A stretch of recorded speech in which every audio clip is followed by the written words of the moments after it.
Hello everyone, আমি রুদ্রাক্ষী। আজকে আমি বাড়িতে মটর ডালের বড়া করে সেটার একটা তরকারি মতন বানিয়েছিলাম। তো তার জন্য প্রথমে মটর ডালটা ভিজিয়ে রেখেছিলাম কালকে রাত্রেবেলা। আর পেঁপে আর আলু কেটেছি, কারণ পেঁপে আলু দিয়ে এটা খেতে বেশ ভালো লাগে। তারপরে একটু মিক্সির মধ্যে একটা কাঁচা লঙ্কা আর মটর ডালটাকে একটু পেস্ট করে নিয়ে তার মধ্যে নুন আর হলুদ দিয়ে আবার একটু পেস্ট করে নিয়েছি। পেস্ট করে নেওয়ার পর একটি মশলা বানিয়েছি, সেখানে আদা, টমেটো আর কাঁচা লঙ্কাটা আমি ভালোভাবে পেস্ট করে নিয়েছি। মানে প্রথমে অল্প একটু গ্রাইন্ডারে ঘুরিয়ে নিয়ে তারপর তার মধ্যে লঙ্কা গুঁড়ো, হলুদ গুঁড়ো, জিরের গুঁড়ো, ধনে গুঁড়ো সব কিছু দিয়ে আবার এটা একটু পেস্ট করে নিয়েছি। তো তারপরে একটি প্যানের মধ্যে একটু বেশি করে সর্ষের তেল দিয়েছি, কারণ বড়াগুলো ভাজতে তো তেল লাগবে।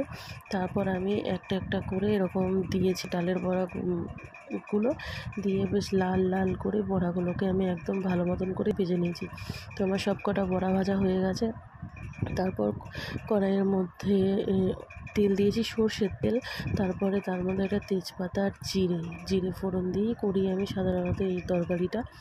এটা আমার মা করতো, সেইভাবেই করেছি। তারপর ওর মধ্যে আলু আর পেঁপে দিয়ে দিয়েছি। আলু আর পেঁপেটা দিয়ে একটু ভেজে নিচ্ছি। তারপরে একটু নাড়াচাড়া করে নেওয়ার পর এটার মধ্যে আমি নুন আর হলুদ দিয়ে দিয়েছি। দিয়ে আবার আরেকটু ভালো মতন করে নাড়াচাড়া করে নিচ্ছি। যতক্ষণ না পেঁপে এবং আলুটা ভালো মতন ভাজা হচ্ছে ততক্ষণ ধরে এরকম নাড়াচাড়া করতে থাকবো। তারপরে যখন আলু আর পেঁপেটা মোটামুটি দেখো একটু লালচে লালচে হয়েছে, তো আরেকটু ভালো করে ভাজতে হবে, কারণ এটা ভালো করে না ভাজলে না পেঁপে যদি শক্ত থাকে, তাই জন্য। তো ভালো করে ভাজা হয়ে যাওয়ার পর যে মশলাটা বানিয়েছিলাম টমেটো, আদা আর কাঁচা লঙ্কার, সেই পেস্টটা দিয়েছি। এটা কিন্তু নিরামিষ পুরোপুরিভাবে, কারণ এটার মধ্যে কোনো পেঁয়াজ রসুন দিইনি, পুরোপুরি নিরামিষ। এটা যেদিন সকলে নিরামিষ খায় সেদিন ওই রান্নাটা খেতে পারে। তো এবারে আমি মশলাটা দিয়ে একটু নাড়াচাড়া করে কষিয়ে নিচ্ছি। তো একটু সামান্য পরিমাণ জল দিয়ে দিয়েছিলাম। জল দিয়ে আরও একটু ভালো করে কষিয়ে নেব, যতক্ষণ না মশলাটা একদম না শুকনো শুকনো হয়ে যাচ্ছে এবং মশলা থেকে তেল ছাড়ছে, ততক্ষণ পর্যন্ত নাড়াচাড়া করলাম। দেখো মশলাটা কিন্তু একদম শুকনো হয়ে গিয়ে তেল ছাড়তে লেগে গেছে। তারপর আমি এটার মধ্যে পরিমাণ মতন জল দিয়ে দিয়েছি। প্রথমে অল্প একটু জল দিয়েছি, তো দেখলাম এইটুকুতে হবে না, তারপরে বেশ খানিকটা জল দিয়ে দিয়েছি। এবার জলটা দেওয়ার পর এটা এবার ভালো মতন করে সিদ্ধ হবে।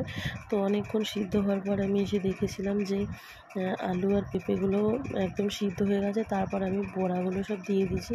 এবার ডালের বড়াগুলো দিয়ে এবার ফোটাবো, অনেকক্ষণ ফোটাতে হবে। ফুটি যখন ঝোলটা অনেকটা কমে যাবে, তো দেখো ঝোলটা কিন্তু একদমই কমে গেছে, তখন আমি এবার এর মধ্যে একটু গরম মশলার গুঁড়ো দিয়ে দেবো।